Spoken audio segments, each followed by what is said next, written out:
No, well, Um, no,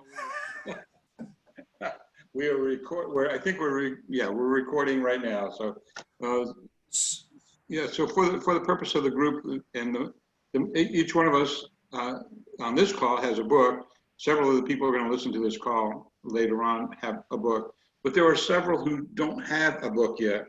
And and I'm thinking about people that are, one step away from publishing. But is there a way that they can also leverage the newsletter to share their story? I wish Barb Baker was on the call right now. She's got wonderful poetry that she shares with us from time to time, and I'm trying to convince her to get that together as an anthology. But she also is, she's involved with different hobbies and maybe better hobbies and so forth. So I'm going to kind so of step up. Do you need, by the way, do you need to share a screen to share any PowerPoints or anything like that? Or I may bring up a couple of the tools. So yeah, if you want to just make me a okay, co-host, and I can bring up some of the options. I'm So learning all the particulars of Zoom here. So all the fun stuff. yeah, all the fun stuff exactly. So let me I see. have a question. Sure.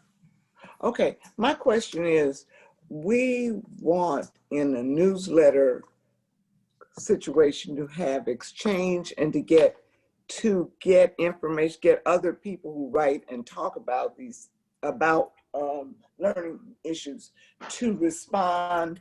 And can I include, for Mhm. example, if somebody sends me back a story, we have some great stories from families, and can I make that my newsletter post? Absolutely. And So okay, go David, ahead. so let's go kind of step through a few things real quick. So just to sort of recap before we started recording, was talking a little bit about what do we do with a newsletter? Why am I creating a newsletter? Mm-hmm. And the number one reason you're creating a newsletter, obviously there's the marketing benefit. There's the Right. creation of the aspect of you're building a relationship with people that may be interested in you and your work. Mm-hmm. But the first real major reason for doing a newsletter is not the immediate sale. It's Mm-hmm. not it's not any of that. Because again, whether you're writing fiction, you're writing nonfiction, you're writing poetry, whatever it is you're doing, very few people, and the answer would be none, produce enough books to talk about that on a monthly basis Mm-hmm. or a Yeah. weekly basis or whatever it is. If somebody is reading your newsletter and following you, whether they are close friends, family, stuff like that, or it's somebody you've never met in New Zealand, you've got to be doing something that appeals to them and that audience. So there's an expectation of what comes out of that for that newsletter. Mm-hmm. And getting a newsletter is getting an email. You don't want to think of, I mean, yes, there's a bit of the aspect there of it's a form. It's communicating to a lot of people. Right.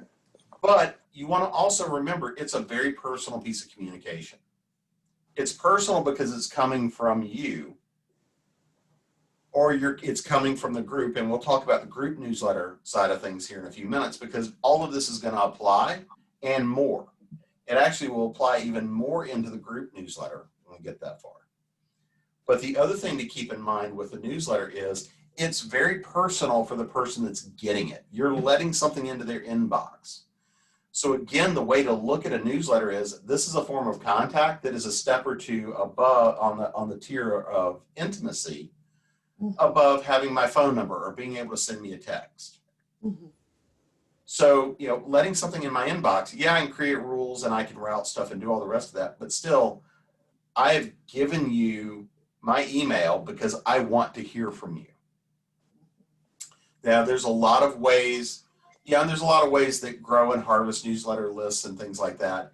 And, over time, you have people join, you have people leave. My appointment's on Monday. Is that correct? So, it's one of those things of you can look at, am I joining somebody's newsletter list? What do I expect to get from it?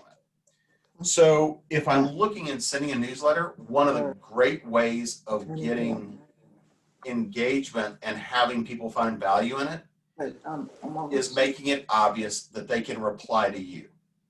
So Audrey, going back to your question, one of the great ways of creating that value in a newsletter, by sharing your own family stories and then asking people to share theirs, and send you information and engage with you creates that two-way conversation. And there's several ways of doing that that create that open conversation. Number one is you say, here's a contact form. Send me your story in this contact form. And the reason for doing it that way is because that way everything will come in uniformly and it can go to a specific email address. Okay, okay, okay. Because that's what was slowing us down, was there wasn't enough stuff to write about the book to keep up a newsletter, but you've given me so many other paths now. I'm just writing down different options. And one of the things that you can do is say, we want you to share your stories with us. And one of the things I'd put on that form is, do we have permission to share this story? Not necessarily your name and identity, but can we share your story with others? Mm-hmm. And okay. And so it could be, Tommy N from Panther Stadium decided to share his story of experience with a friend, a neighbor, family, and sends that in. And so maybe you credit that, or maybe you just, you make it anonymous. We like to have a name. We like to have that connection, but creating that situation where people can both ask a question, because there's two really good ways of handling this.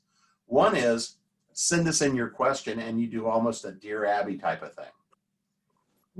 And we do that, but it's really just live and by email at this point. So move it into the newsletter. Okay. Right. And so you can do that where it goes into the newsletter, so that way more people get the benefit out of it. The second thing you do is you ask people, share your story. And then you can say, do we have permission to share your story, or do you want to just tell us so we can have a conversation?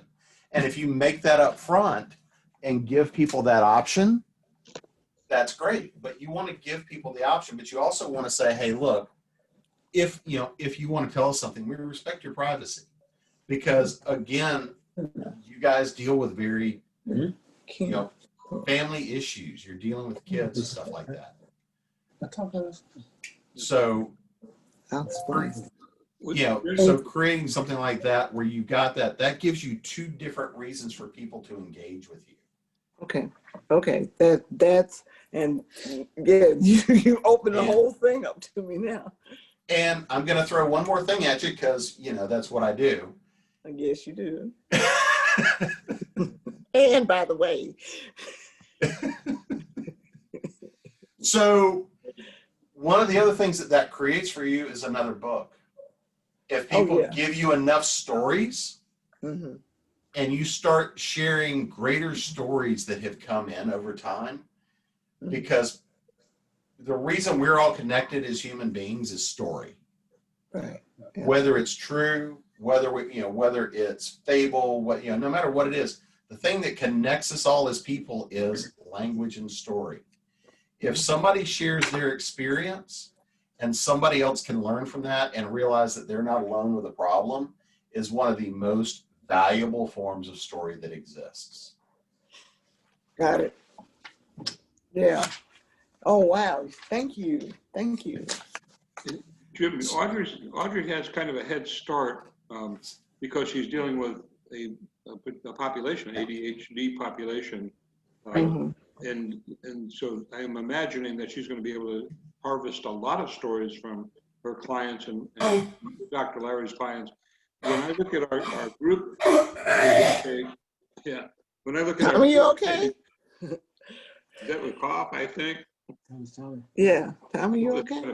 Okay. Okay. So let's now shift over and let's talk about the group newsletter. Yeah. Because everything we just talked about there is going to apply. Because in the group newsletter, you've got a lot of contributors. You have a lot of authors. Here's the beautiful thing about doing group blogs and group newsletters. I, as an individual, don't have to come up with enough stuff to fill a newsletter every week, every month, however often I send it out. If you have a group, the easy way of doing this is to have, so in other words, that's one of the things I see you do is write a short post every newsletter. So in other words, you'd be the newsletter editor. But then the next part of that becomes, you know, one or two people from the group submit an article that goes out in the newsletter as well. So maybe what one person, you know, you could do something like everybody's responsible for reading for reading somebody else's book once a year. And what you do, part of your responsibility as members of the group, are everybody writes a book review on somebody's book throughout the year. Or maybe what it is, if it's poetry, you just share a piece of poetry. If it's going through, maybe part of it is sharing your journey as a writer. What did you learn that was new that you want to share? So a group newsletter like this works very well because it creates a bigger variety and everybody gets exposure, because one of the things that happens is whoever's written pieces for that particular newsletter, you also link up to their social media. You link up to their website. You link up to their newsletters and stuff if they have them. So what it does is the group newsletter becomes a promotion engine for everybody in the group, and everybody in the group is then responsible for trying to help grow the newsletter.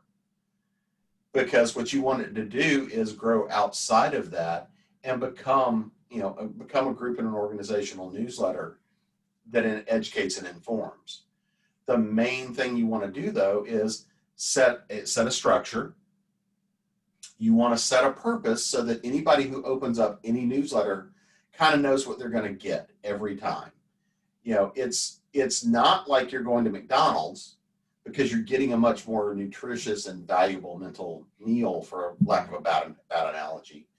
But you want to know that the packaging is the same every time. Because when you come into it, you want to kind of have that expectation of, I'm going to get 2, 3, 4 things from it, and I'm going to either spend 5 minutes skimming through it as it comes in, or maybe depending on the content that comes in, I know I'm going to spend a half an hour with it because it's that engaging and that meaningful.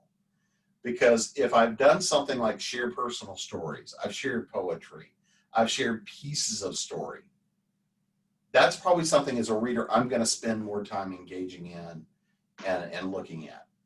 Instead of, if it is, I've shared pictures of the dog and cat videos from my latest, trip walking down the Greenway. It looks good. It makes me feel good. It lets me share the experience. But the average reader may or may not spend as much time with that. But as long as you've create consistency, and that's really the key here, is consistency, is knowing the newsletter is going to come out the second of the month every month. It'll come out, it comes out the first Monday of the month every month, or whatever it is, so I know that's when it goes. Number one, everybody knows when they've got to contribute their pieces. And number two, all the readers will know when it gets there. Other things you want to do as a part of the newsletter is ask the readers to share it out amongst their friends, and ask more people to read it. Because if I, as a reader, am getting value, and I have friends that are also readers, you then want to say, hey, by the way, we invite you, please share the newsletter. Ask more people to read it, because growing it is where the value is. Jim, in terms of the newsletter, is it helpful to have the list of the contributing authors with their respective websites or social media links on a consistent basis, so that as you're sharing that out, if the story happens to be something that, Tommy Doonan is featuring one month, they still have access to all the other authors and contributors. And so I'm the last time I was involved in a long time ago, high school newspaper editor, right? So 50 years ago, no, I'm sorry, longer than that. Anyhow, the whole, I remember things like masthead and copy and all of that from eons ago. And it's going to feel really familiar when we start talking about the details of setting one up. Yeah. But in this new age where by definition this newsletter is going to be electronic, I would imagine we can embed some of, like the lessons learned as an example. We can embed videos where each of the authors can not only be writing about what they're up to, but they can share one of the lessons learned videos that they've recorded. Absolutely. Audrey's done one. I know Tommy's done several. MJ, I'm trying to get her to do one, but we'll folks are on. there's a couple of things that goes with that. And as we've talked a lot about video. If you embed a link to the YouTube channel, if you embed a link to the video, people being able to see that, because a lot of different newsletter formats now allow you to even embed a video in there. I don't necessarily suggest doing that. I suggest having a link to that and embedding a picture that's the screenshot or the mastheader from that particular video there, so that it's easy to click on and go into. But you don't necessarily want somebody who's sitting on their phone for the video to kick into play. And it also is one of those things that if I've opted in for HTML, I get a different experience than if I just give me a text only email. So you want to create as consistent an experience as you can. So as you're looking at newsletters and creating content, the short answer is there's no limit on the kind of content you can embed. If it's digital or you've got it in a digital world, you can include it. And one of the things that every newsletter should do is tell a story and have a call to action, or multiple calls to action. Something that says, click on our video and check out the video channel on the latest video, which is Audrey and Larry talking about X. You can do that.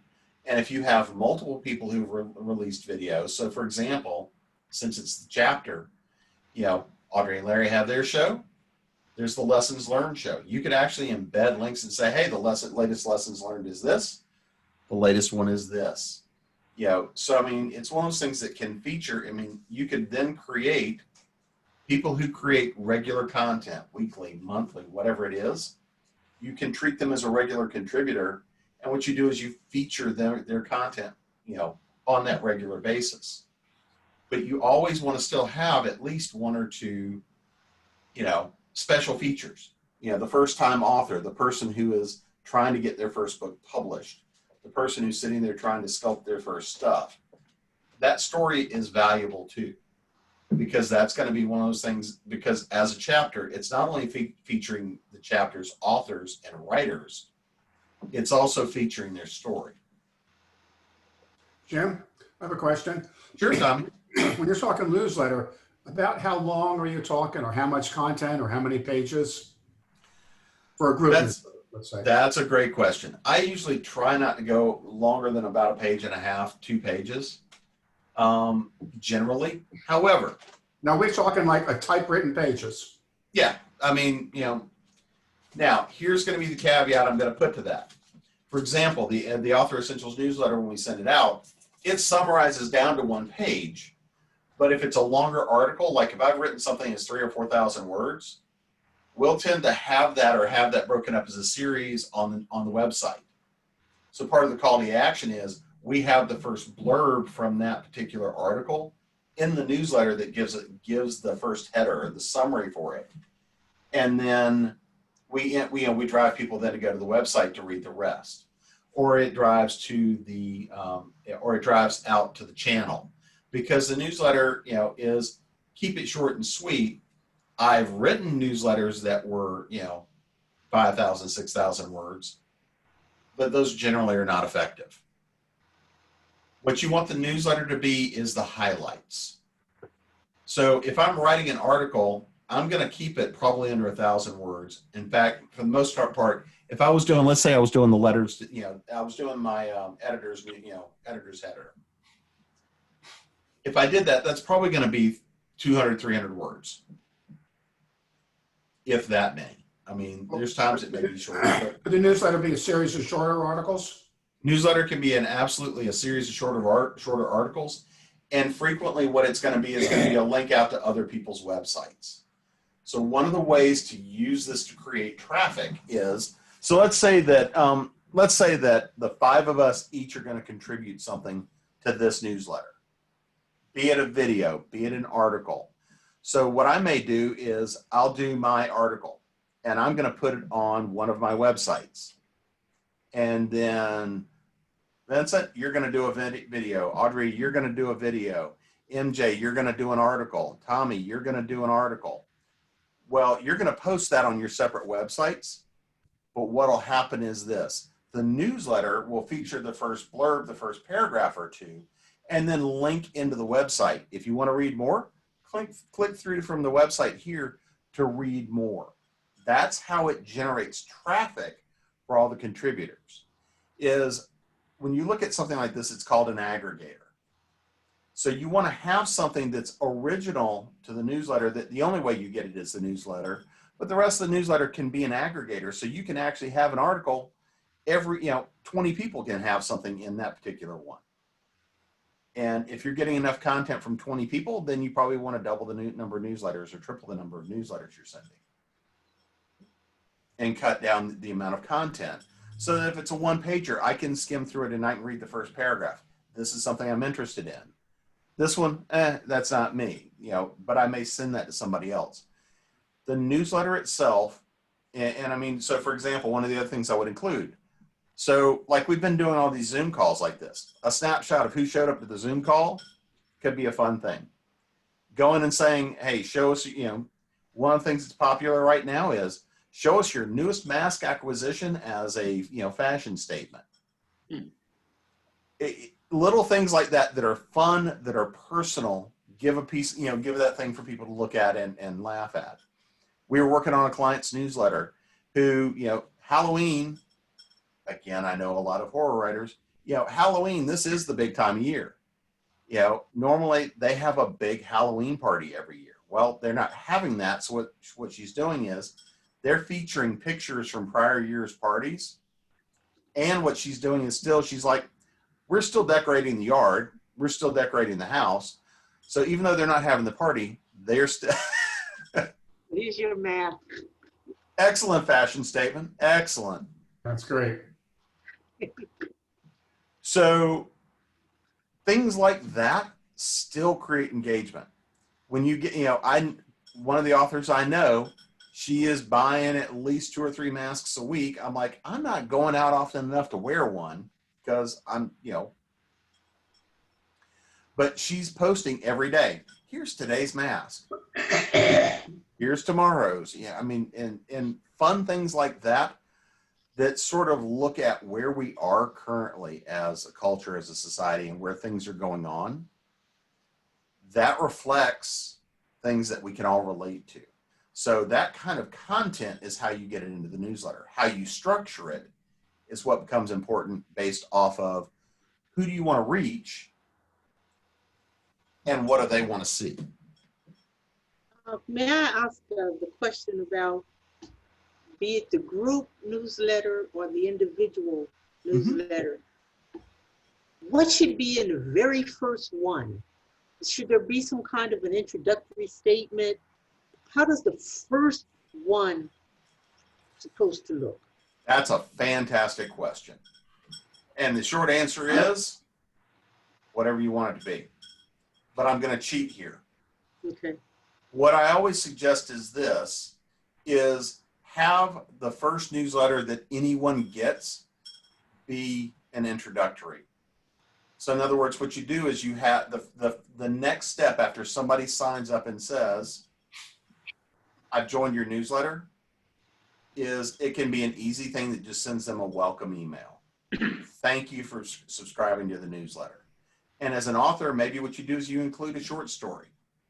That can be part of the incentive to people to sign up and get to know you as an author is, oh, well, because I've signed up for this email or this newsletter, I get this particular short story for free. Well, that can incentivize people to sign up for it. Some people are only going to sign up and get the short story and then unsubscribe, and that's fine. Because again, you only want people on the newsletter that are going to read it anyway. So to answer that, the first newsletter, first contact you really want them to get is a welcome email. It's something that says, hey, I'm MJ. When you read my newsletter, this is the stuff you're going to get. This is who I am. This is what I do. This is all of my other links and fun stuff. And thanks for following me. You want to actually tell people, thank you for following me. Thank you for going along for the ride. And if they unsubscribe, okay. That's not something you take personally. That's a matter of numbers. And that's just part of the way that the world works.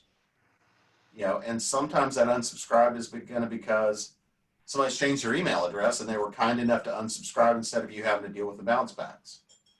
Sometimes that unsubscribe is just because they just wanted the freebie. Sometimes that unsubscribe is because you've said something they didn't like. Doesn't matter. The newsletter is yours. That's your space, and you're communicating with the people that want to hear from you. And if somebody doesn't like what you're saying, then they are free to not be there. But the other side of that is you want to speak to the people that are going to get benefit from what you have to say. Don't worry about the people that don't want to hear from you. Worry about the people that do want to hear from you. Jim, for the group newsletter, I'm imagining that the first paragraph or two will be inviting people to join the Metro North chapter, since now we're not limited physically by space restrictions in a coffee shop. We can have hundreds of people in our chapter. They don't have to pay dues unless they want to join the state association. That's a different story. But that would also allow us to invite other writers. And I'm imagining that in the greater Charlotte area, there's more than the 20 or 25 that regularly come to our group meeting. I know there's probably hundreds of writers in the greater Charlotte area that would benefit from this. My question is as we get into this presentation, the logistics. I mean, I hear things about MailChimp, and forgive me, I'm not familiar with all of these things, but what is the right platform, or is there a right platform to use? And I had also heard about something to do with the European market or something, and if you harvest email addresses that somehow Okay. I don't get any of that, so you could let us know what that's about. Sure. So let me actually share my screen. Close that so I can actually see past that computer. So there are two major, can you make me a co-host so I can share? Oh, I thought I did that, but let me go back and Yeah, it's not letting me share. let's see. Make co-host. Yes. You should be the co-host now. So there's two major platforms for sharing. The one I'm going to show you first is still one of the most popular ones. It's called MailChimp. I've used MailChimp. I've still got a number of clients that use MailChimp. Sorry, trying to get the mic to where I get better audio. I still use MailChimp for certain things. However, MailChimp, the benefits to using MailChimp are that it's free up to 1,000 users. It's pretty straightforward and easy to use, and it integrates with almost every platform very easily. MailChimp was kind of one of the first big small mailers, and they customized to be for people with small mailing lists. Now they've grown and they handle enterprise level stuff as well, but as an author, they're a good solution and a good platform. However, MailChimp made some changes a while back to where they're sculpting their business model to be much more about at least medium-sized mailing lists, businesses, ones that are very active. And the other thing is with MailChimp is they've just made some general changes. So their platform has not been quite as easy to work with and use compared to the other option I'm going to show you. So generally, if somebody is starting out with a new newsletter, I recommend that they use the other one we're going to look at in a minute. But it depends entirely on what you're doing. I've got a client we were working with yesterday, and I'm still steering towards MailChimp. Number one, the size of their mailing list dictates it. Number two, some of the other platforms they integrate with for teaching platforms and other stuff integrate with MailChimp much better. So it's all about what are you trying to do and what do you need as to which platform to use. But MailChimp works very well. It's a good platform. It's easy to use. And the other one I'm going to show you is going to be very similar as well. The second platform is one called MailerLite. I actually have gotten to where generally I prefer MailerLite over MailChimp for most people.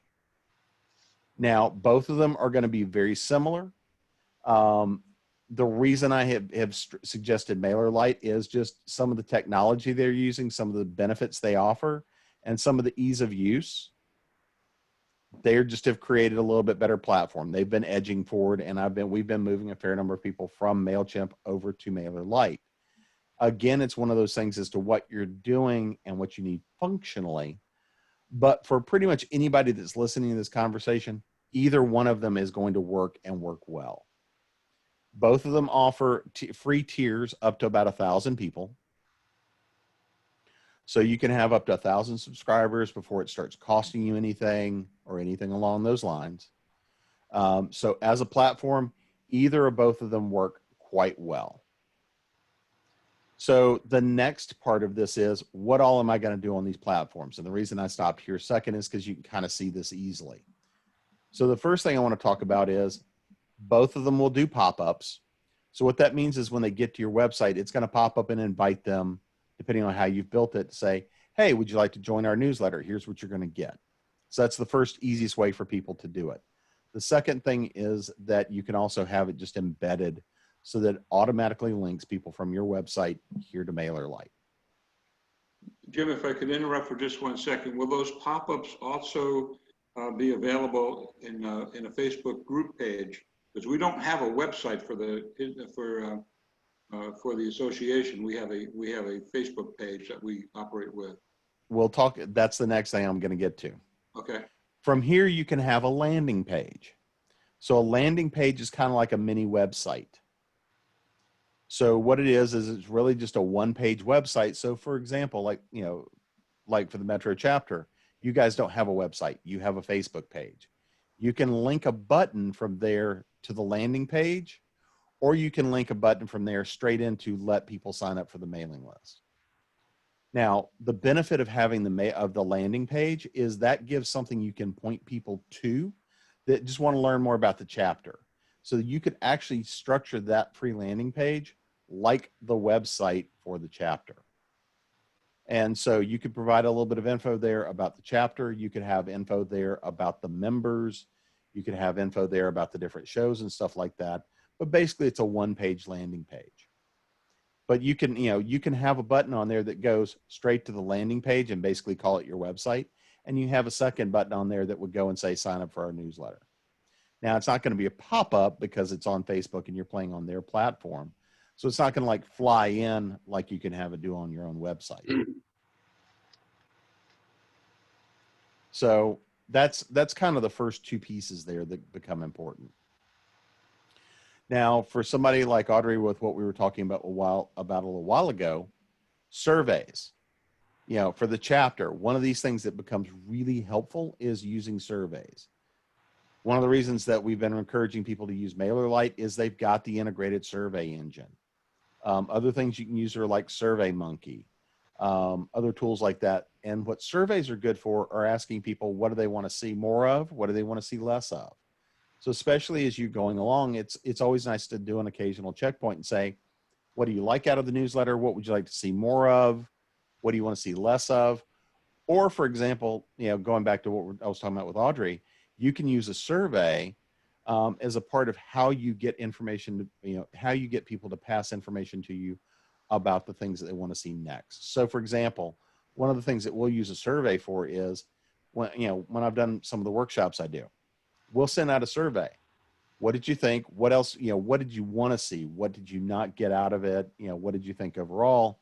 But having the surveys is a really good way of creating that engagement. So in other words, one of the things can be the survey goes out to all the newsletter members to see, hey, what do you want to learn in the next chapter meeting?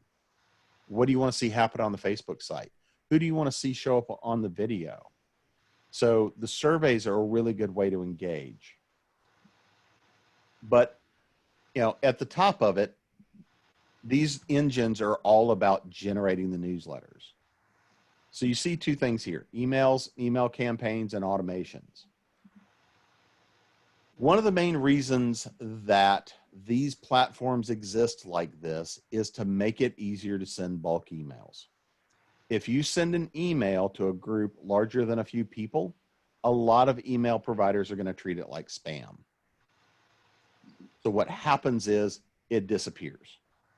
People don't see it, or it goes straight into their spam filter. Because let's say that I'll give a perfect example. Group I belong to, there's a couple of hundred members. A couple of the folks have not listened to me, and they still send out our newsletters by just, hitting something that sends it out to all the members. 75% of us never actually see the email because it gets picked up by the spam filter because they're just sending it straight out of Outlook. It looks like spam. Using a MailerLite, using a MailChimp, something like this, these programs act like a first tier of approval to Gmail, Hotmail, insert your mail service here. This is the first thing that says it at least has been through some degree of vetting before a bulk email goes out. And part of that is related to how they send out the bulk emails, because they don't send it to everybody. What they do is everybody gets their own individual email sent. That was my question. Thank you. Mm-hmm. That was Everybody gets their own individual email, and if you set it up that way, it'll be personalized. If they gave you their name that says, "Hey," you can say, "Hi, Vincent. Good to see you this month. Let me tell you what's happening in my life." You can include those kinds of personalizations, but every email goes out from the service as its own individual email, and they see it as coming from the MailerLite or the MailChimp or the Constant Contact or whatever the other back-end source means it's had some vetting. So one of the questions you just had was about something called the GDRP. Before the GDRP, which is the European Union's basically part of the Digital Act, there was something called the Can-Am Spam Act. So spam is not only an over-salted pork product, we also all know that it's the junk email that comes in the door. So the Can-Am Spam Act was passed in the US and Canada as an act about having a certain level of quality to your digital experience, your website, your emails, and it was designed and meant to cut down on the amount of junk email flying around and to cut down on the scams and all the stuff that flies around. Everything saying, "Hi there, I'm a prince and I've got 40 million sitting in a bank. But if you give me your bank account number, I'll pay you a fee for this." When you look at those sorts of things, the Can-Am Spam Act went in to help deal with that. Well, the GDRP was is a European Union answer to that. And we're seeing many of the provisions of that picked up globally because a lot of them make sense, and it contains provisions about things like the right to be forgotten, which is something we don't have here in the States. But the right to be forgotten means that if I am in Italy, I have a right to file an appeal that says every news story about me has to be scrubbed. Now, there's good and bad to that, and there's provisions around that, and that particular act is matured. So the GDRP, the way it affects emails and this particular list, is what it boils down to is, number one, you have to actually have the person confirm that they actually wanted to sign up for it. And one of the things that was then implemented is what's called double opt-in. Double opt-in has been around for a while, and it exists in a couple of different ways. But either I'm going to have to check a couple of boxes that say, yes, I know what you're going to do with my information, and you have to be very upfront and very disclose. I'm going to send you a newsletter. I'm going to market books to you. I'm going to do whatever the case is. You have to be very upfront about what that is. And number two is, yes, I want to receive your emails. Well, in a lot of places now, a double opt-in is required, and that takes a couple of different forms. Either a second pop-up comes up and says, "Are you sure you want to subscribe to this?" Or you're also going to get you're going to get a test email that comes into your box that says, "Hi, we see you've now subscribed to Newsletter X. If you really want to be receiving these, then click this link," and that's called a double opt-in. The reason for this is it stops people from just randomly signing you up for a mailing list, or people using spam links and things like that to go through. It actually proves that you as an individual have wanted to sign up for it. It stops robots from going out there and going to the websites and signing you up for stuff. So, we all know and have been dealing with the bots. The bots have been getting much smarter. That's why we see things like CAPTCHA. The aggravating thing of click on all the pictures that have a bus. Click on all the pictures that have a crosswalk. click on all the pictures that have a house cap. The reason for that is because bots, you can actually go out and hire a bot and they'll say, we'll get you 50,000 subscribers tomorrow. Well, there's several ways they do that. One of those is they will sign you up for 50,000 fake accounts. Second thing they will do is they will use a bot that goes out and it uses a mailing list. And what they'll do is they'll go in through the back end and blind subscribe you to 50,000, subscribe this list of people to your email list. So that's a list of people that probably don't care and will never open your emails. So here's a hint. Don't pay for subscriber lists. Don't buy subscribers. Barb or Bob, explain the acronym Bob. Bots. Yep, bots. Robots. It's AI. Artificial intelligence going out there and saying, "Hi, I am fake person John. Okay. John would like to receive your email." John does not exist, but John is actually sitting in a spreadsheet or a flat file that gets fed through a thing and out the other end spits a whole bunch of signups. I have a question, Jim. Sure.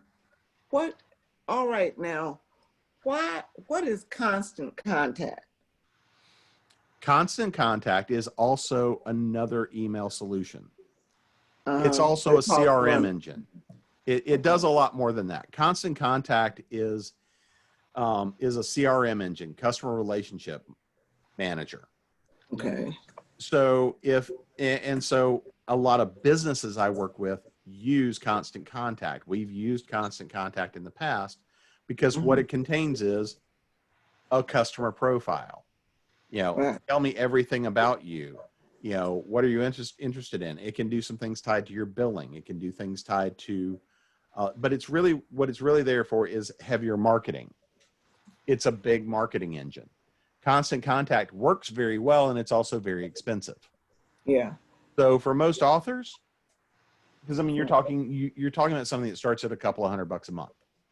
Yeah, we had it when we owned some UPS stores, and so that was something that they encouraged everybody, and it wasn't that expensive then, but everybody. But I didn't find that I got any traffic or anything out of it. I mostly got unsubscribes from it. Well, here's the thing about Constant Contact. At the end of the day, it's just another tool. Okay. And depending on how you use and set up the tools will determine how effective it is and how cost effective it is. Yeah, because we were sending out a newsletter and all that. It wasn't effective. But the truth of it is, if all you're doing is sending out the newsletter, it's a very expensive way of doing that. Now, because Constant Contact, you had both individual accounts and business accounts of different sizes. One of the things that you can do when you're creating and setting up your email, setting up an email, you can do what's called segmentation. Every platform does it. They do it in different ways. Let me give you a perfect example because I'm in the process of building this right now. So what segmentation means is I recognize that your email may go to multiple audiences. So to take, I'll take your UPS example for a minute. Let's say that you create 3 segments. Your first segment is individuals. It's just, whoever comes in, I need to make these copies. I need to ship something. Great. I have a second segment, which is small businesses of less than 10 people. Right. Then I have a third segment that is businesses larger than 10 people or 11 people. Obviously you can start creating a lot of segments, but we'll just make it easy for 3. Well, if I have that, the newsletter I'm going to send to mom and dad may be the special I'm running about doing printing posters, back to school, or it's holiday season, print a poster for your holiday party. Versus the one that goes to small businesses, maybe the same special, but I'm using different language and different images. The one that goes to my corporate clients is going to be the one is going to be the specific services I'm offering them. Right. So I will have one list and people may be on multiple segments. Here's a perfect example of one of the things I'm working on building right now for the continual newsletter that's going to start coming out, which is going to be a little bit of a similar model to what we've been talking about with the group newsletter. If you sign up for the continual newsletter, we're going to have 2 segments. We're going to have one of which is, I'm interested in writing and craft and the business of being a writer. Then we're going to have the other side, which is, I'm a reader. I'm a voracious reader. I'm interested in the entertainment side of it. Well, depending on which one you sign up for, or both, you'll get different flavors of any of newsletter that are out. So if I say I'm just a reader, then you may just get like the hot off the press shows that feature and talk about, here's our new releases and the new stuff. You may just, or you may get some of the panel room shows that are, more entertaining than they are craft. Well, what you also will get is, you'll get maybe, because one of the things we're going to probably start doing in there is book reviews. So one of the things you would get from there is the book reviews, versus if you check the box and you say, look, I'm just interested in writing and craft and I want to know more about being a writer. Then you're going to get the newsletter that says, here's the panels that came through that focused on craft and these different things. Well, for the one that's reader focused, we're then going to go ratchet down a little bit more. I, as a reader, am interested in romance. I, as a reader, am interested in horror and urban fantasy. I'm interested in, this, and this. By using segments and what boxes people check will determine what their experience is as a reader. And so you can make very complex or really simple segments so that you send out a newsletter, but it really tailors to what the person wants to receive, depending on how you structure it and build it. So is this something you're suggesting that we put in an early survey? I'm sorry, MJ, I could barely hear you. Can you speak? I couldn't even hear myself talking either. What I'm asking is this something, the kind of information we might ask about in an initial survey? Sure. And that way we could glean and know that these kinds of people are more the reader category, for example. These people over here are more interested in learning how to write. Mm-hmm. So I think long story short, you're giving me some idea of some simple questions to ask in the beginning. And one of the things I'm going to say is keep it simple. I mean, over time, you can make it more complex, because what you're going to do is you're going to learn what's effective for your audience and what's not, and you're going to make changes. Don't be afraid to make changes. Don't be afraid to grow, because again, if you're writing a newsletter and your newsletter list is 10 people, that can be a very different experience from when your newsletter is 100,000. Mm-hmm. And that gets back to knowing, who am I writing to? Writing the newsletter in that way is very similar to, I'm writing an article. Knowing who am I writing it to, or writing a story. If I'm writing, I need to know who my audience is. Who am I trying to communicate with? So you absolutely can ask people, hey, what do you want to know more of? Do you want to know more about me? Probably not. Do you want to know more about the boy and how the boy is doing? Yeah, we all care about the boy. We don't care about you. You're a writer. We care about the boy. The boy is my dog. The boy is way more important. And I mean, that's one of those things that a lot of people love to see. And we joke about is, show me cat videos. Show me videos of the cat. Show me videos of the dog.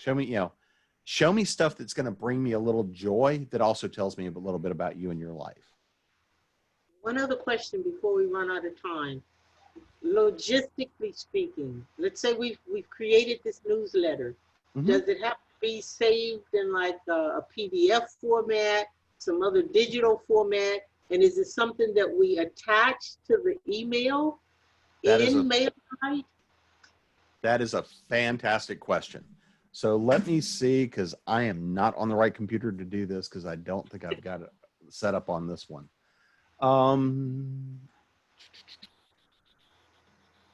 Let's see, which account can I actually go into and show you? I'm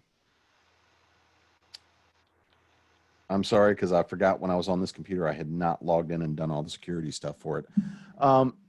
It's very simple. When you build a newsletter, it looks like drag and drop because it has these little blocks. Let me see if I've got, I may be able to get you into that one pretty quickly. Sorry about this. You would have thought I was showing up prepared for that one, and I thought I forgot I was logged in on this computer and not the other one. Jim, I'm holding my breath. It's good that you weren't. Let 'cause me I know don't when you turn blue there, Tommy. What is dragon? What is dragon? You said dragon something. Drag and drop. Oh, Lord. You know, this is not my day. This is my there we go. We will use this one.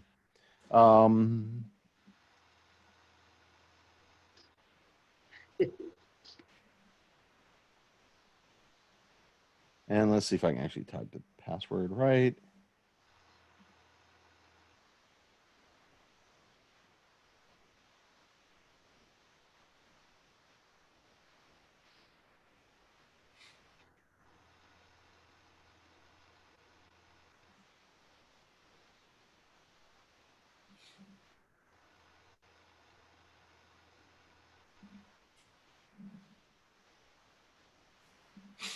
So we'll go into this one because this is kind of a play account we're using for some demo stuff.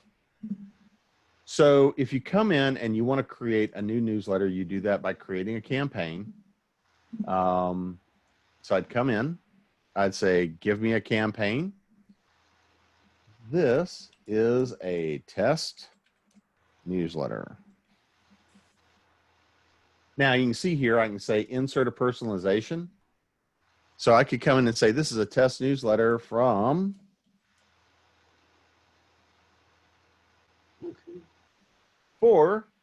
and I would say, use the name.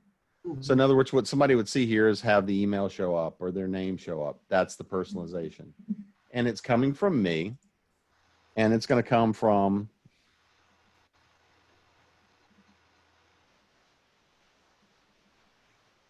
so what I've done here is I'm setting up who this is going to come from. The next thing is the content.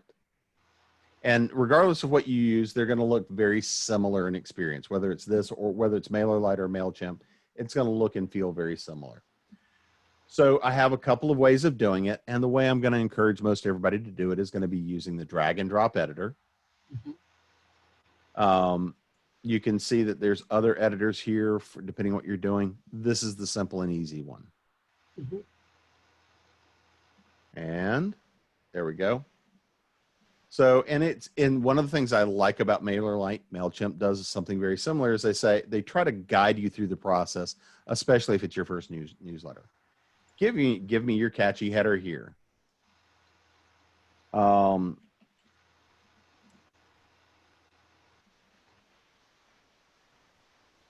And let me edit that. I'm editing you. Why are you not catching up?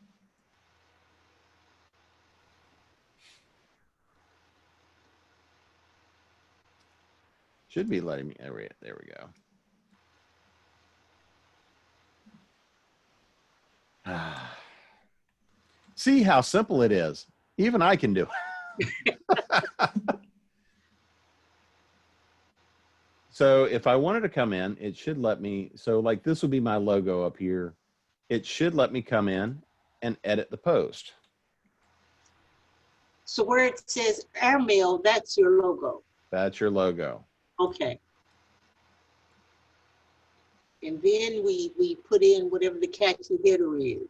Yes, but basically it should be letting me go in and edit. And normally I don't use this. I've got a pre-built thing that we use. But I'd come in here and edit my header. I could come in and attach a picture. So for example, Oh, we build it on the site. right, you're building all of it within the site. So let me scoot this Oh, down here. So for example, catchy header.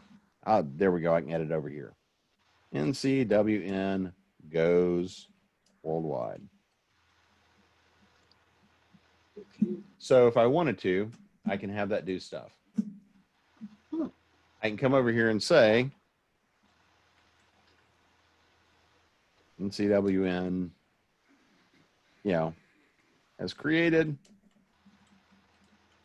a whole new YouTube show. Hmm. I can come in here and post whatever I want to, have all that kind of fun stuff. I can format the text in here. I can do it so that it has a link, for example. So I might put this link here so it went to the Facebook group. Mm-hmm. The picture here, I can have this picture link. I don't have a whole lot of options on here on this one, but I mean, I could have this picture go in here, and not only can I post a picture, I can play with how it's formatted. Yeah. Yeah. So it lets me do a lot of things like that here that would insert. A CTA is a call to action. So maybe what you would do here, and again, you can add all sorts of different blocks. This is just sort of a test campaign or a test email to show you what it looks like. But for example, you can insert a call to action here. Maybe this call to action is watch the latest video. Maybe it's maybe it's fill out my survey. Maybe it is send, maybe your call to action is something like, tell us your story. And when they push that button, that link will then carry them to my website where there's a survey form. Or I can actually build that survey form here as well and have that then send me an email. But I'm probably going to point it to my website there to do the form there, because again, if I can get them onto that form. But again, it's basically very much drag and drop. Mm-hmm. So what you're seeing here, and you've got all sorts of little design options you can play with and how things look and act and feel. And then you've got one of these things of, hey, take a survey. I can have it go in and fill out a survey for me. There's all sorts of pre-built stuff you can work with and play with. So if I then want to see what this looks like, I can preview this newsletter. Okay. And loading. There we go. So this, in essence, is what that newsletter would look like. And you can see it does all sorts of stuff, like it connects to all of my social media. Well, for a group newsletter, this would be the group social media, but I could then, one of the things I would be doing, and one of the things you'll notice here is I can do this as save it as a PDF. So maybe if I want to save a copy of this that then goes on my website that is the newsletter archive, I can do that. So if somebody didn't get one and we want them to be able to go out there and get it, I can save it as a PDF so they can always go get it. Or I can actually give them as a URL and I can embed that URL in my website, and they can always come back to this account and reference this prior newsletter. There's a lot of options on how you can do that and play with it. But again, there's a lot of, when you see it's called drag and drop, Mm-hmm. and I'll just say done editing. There's other options here for the builders and the editors on how it works. But the next thing it's going to say is, who do you want to send it to? We were talking about segments. I can say, send it to everybody that's subscribed. Or I can say, send it to my newsletter list. Well, maybe this is my romance list and this is my urban fantasy list. Well, maybe I can just say, I just want my romance readers to get this newsletter. Mm-hmm. For example, Audrey, I'm going to pick on you guys again. Maybe I've got one segment out here that is family. I've got another that is educators, and I've got another that is, school systems and administrators. Maybe I've got 3 segments out here, and that determines what they get by segment. So you can see here, and this is kind of the basic. I can go to advanced here and kind of set up a whole bunch of stuff. But not only that, I can come in here and add conditions to say, oh, I want to filter this group of people. There's all sorts of stuff that you can do with this. And last but not least, I can go out here and say, you know, just the simple thing. How do I want to do this? But most things you're going to do here are going to be in the basic group. We talked a little bit about, you know, creating, you know, landing pages and landing forms and the pop-ups. Well, this right here is the example of a pop-up form. I design it here and I would embed this code in my website. I could use this so that the pop-up happened off of Facebook. You know, or I can come in here and I can create my own website. This is really a landing page. The interactivity here is, you know, maybe I call this NCWN landing page. Mhm. Well, really what Okay. I'm doing is building a really simple website. Okay. Jim, I have a question back at the slide before when you were working with those 3 groups. Okay. With the segments. With 3 segments. Now, these segments are people I know already, and I'm providing their emails, correct? And when are they going to decide if they want to? So that is a great question. So here's the thing. So the first thing would be these are all people that are current subscribers. So they would all show up in this list here and be the list of subscribers. The second thing that you would do is, for example, is you would see on this list as a subscriber what segments or what groups I belong to. Everybody email. Okay, yeah, there we go. Mm-hmm. So in other words, I'd see in the groups here, what email lists does this user belong to? So for example, you know, there's a lot of things that I can do with it, but you know, we talked a little bit about what does Constant Contact do? Well, MailerLite does a lot of the basic versions of this. So maybe one of the things I keep is notes about every individual and what they're doing. But the main things that you're going to do here are have what groups do I as an individual want to subscribe to? You know, and as you can see here, this is my subscriber profile. Mm-hmm. I can see how many emails I've been sent, if I've been sent any on this account, how many were opened and how many have been clicked on.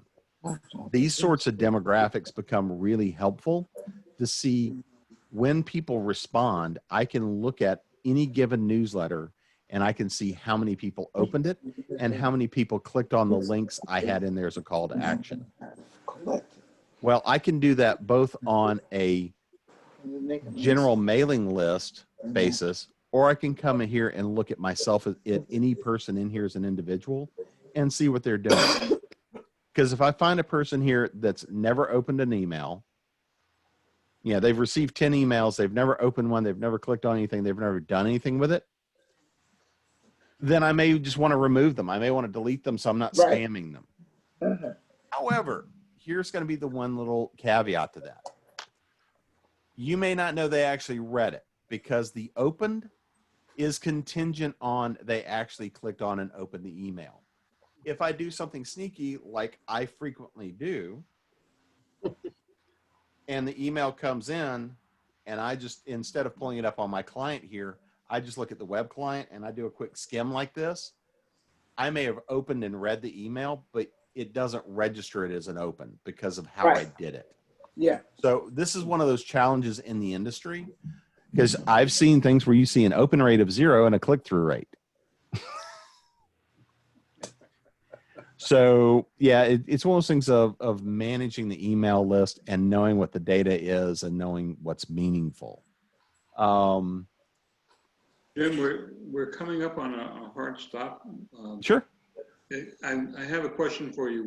We normally have our meeting on the 4th Thursday of the month. This is the second month in a row. We have to move it back or forward a day to the 4th Friday. I think I have enough information now, and with some of the people on this call and 1 or 2 others, to put together at least a draft copy of an email. Okay. And I'm wondering if on that 4th Friday of the month, Yeah, I think so. we could have you back on and to review what we've done up until that time and give us some feedback. Sure. If that That'd be would great. Yeah, I think we could do that. Vince, I think we can do it. wonderful. I think so too, Audrey. Because that 4th Friday, because that's going to be, Halloween? That's, that yep, I think that's Halloween. I can come in for, some time. We're doing some live stuff Okay, that night, but yeah, I can come in. I should be able to come in earlier and do that. okay. I Oh, don't think- Halloween, that's on the 30th. Saturday is Halloween. It's Friday. Saturday is Halloween. Yep, we're doing stuff throughout the entirety of Halloween weekend. Most of it's going to be on Saturday. We've got a couple of book launches that'll be that weekend. In fact, I just got off the phone with somebody, so we'll have some fun going on. But yeah, I absolutely should be able to come in and join for an hour and take a look and see how stuff's going and walk through that. Jim, I'm not sure that that's Halloween. I'm looking at the 23rd, the fourth Friday. 23rd, yeah, 23rd is fine. Yeah, it's the 23rd. I just had to go over to. Oh, that's yeah, the same. That's the same Halloween is day. the following week. So on the 23rd, the usual time, 6:30 to 8 Oh, o'clock. no. That'll be fine. By then. Vince, What 6:30. what did we just clarify? Please say it again. MJ, I said, what did we just clarify? I heard two different dates. The 23rd, Uh-huh. which is a Friday, Okay. oh, it would be at 6:30 start time. Thank you. Gotcha. Yeah. all right. Vince, that will be the same day that both MJ and I will be doing this National Book Festival. So we'll be sending you the information to send out for that. Right, MJ? Yeah, but mine is at 4 o'clock. Yeah, mine's at 3. Oh, no, I'm finished. I'm just saying it's the same day and we need to send something to them to send out for that. That's all I'm saying. I thought that date sounded familiar. Huh? What that date sounded familiar. Look, we're zooming to the hill. I'm just. I know. MJ, don't say that because I will pull you in. You will wind up spending more time in front of a camera than you ever thought. Well, then, listen, next time before I do my close up, let me know so I can pull it together, You're a hero. One more thing I am Man, going to. this is crazy, but this was very, thank you. One more thing I'm going to add that is a fantastic primer around mailing lists is a book called Newsletter Ninja by Tammy Labreck. I can't recommend it highly enough. I've done newsletter stuff for 25 years, but and the book now is probably about a year and a half old, but it's still very current, very prescient, and presents a great argument on how to structure your newsletter, things to include, how to build it. It talks a fair amount about tools. Some of the tools related stuff is a little dated now, but it's not, but I mean, it's a fantastic resource and it's one I can't recommend highly enough. Tammy's got another new book that's coming out as well. But that's a fantastic resource specifically to newsletters. And for authors, like I say, again, she's an author, so it's written with that in mind. And so that's one I always recommend. Could you repeat that, Jim? It's Newsletter Ninja by Tammy Labreck. Labreque, if I remember right how to spell it. Hang on a minute. I will look it up because I would hate to butcher. It'll come up when we Google it. I signed up for some classes in October. Oh,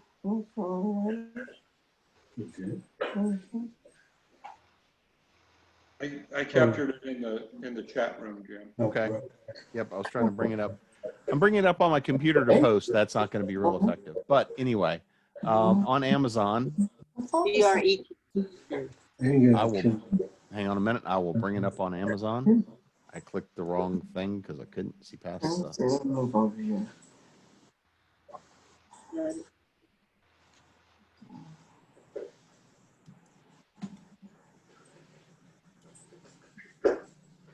Tommy, you're going into surgery in 2 weeks, right? So you're probably not going to be able to participate. We'll schedule the surgery Thursday of this next week from today. A week from today. So, well, maybe. All right, yeah. There we go. It's this book. Wow. Newsletter Ninja. oh, it's not till November. Okay, we already signed it. It's in November. What is I it? just captured a screen. You want to do the cabin fever? Oh, this is the fall. Oh, this is the big one. This is the big one. There we go. Got it. Got it, thank you. So yeah, that's a fantastic resource. Yeah, we'll get it on camera. Yeah. Maybe we should put that as part of our affiliate marketing links. Free on audiobook. But you need paper. So again, this is one of those that I do recommend highly. Okay, I'll definitely go get it. I'll purchase it on behalf of the group.